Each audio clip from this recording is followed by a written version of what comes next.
Bracken's World was a story of life at a studio, at a major studio, behind the cameras. It had a very large cast. It had a young writer-director played by Peter Haskell, and his office staff.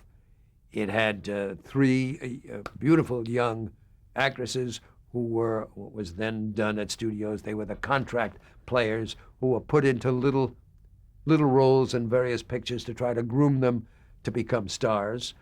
It had a stuntman. Who else? Oh, it had the drama teacher on the lot. At that time, studios had drama teachers. There was Estelle Harmon at Universal who introduced me to the young actress named Kathleen Hughes, who became my wife. And there was, at Fox, there was I can't remember, Sophie, can't remember her last name. She was the acting teacher at Fox.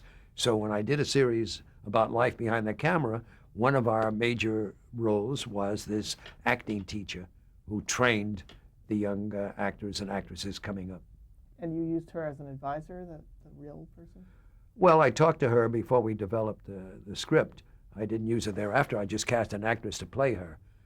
And now, I know there was a big change in Bracken's world in terms of the Bracken himself. Can you talk about that? Well, that change was, in a sense, planned for. Once again, this was started with a conversation with Bill Self. He had tried to sell the concept of Bracken's World for several years, and it had not. He couldn't make it go. We couldn't get a deal on it. I was doing Ghost of Mrs. Muir the first season, and Bill came to me about half or three-quarters of the way through that first season and asked me if I would tackle Bracken's World, come up with a new teleplay, and perhaps enable them to get Bracken's World on the air. Well, he suggested that I work with Dorothy Kingsley, and I did, and she developed, together we worked on the development of a script. She wrote the teleplay, and Bill sold it to NBC, and it became an NBC hour show. The concept from the beginning was we would never see the head of the studio.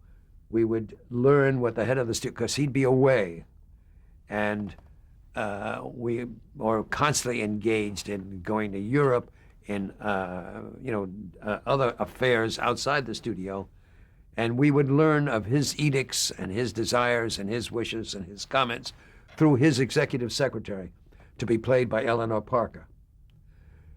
That was done. Eleanor Parker was hired to star in Bracken's World without even consulting with me.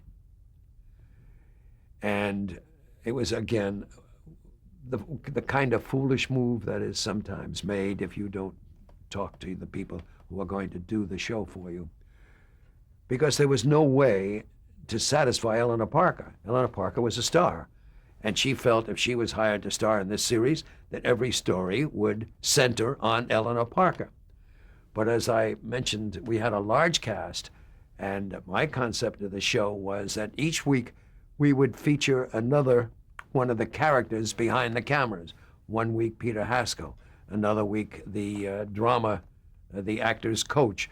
Another week, one of the young contract players. Another week, the stuntman, etc.